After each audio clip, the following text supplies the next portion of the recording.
Hello and welcome back to our channel. Today's video, let's learn how to fix Eufy application not working. So first of all, you're going to have to restart your device. If your application is not working, this might be a technical glitch. So immediately restart your device. And once you have restarted your device, head over to your Eufy application and see if it changes anything. Now for the next step, head over to your Play Store and then simply search for Eufy.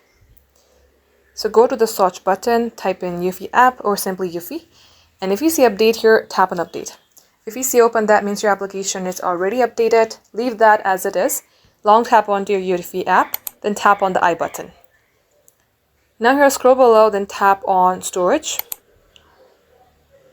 And then tap clear cache. Once done, force stop the application, tap OK. Then restart your device and then launch your application again and it will definitely fix the problem.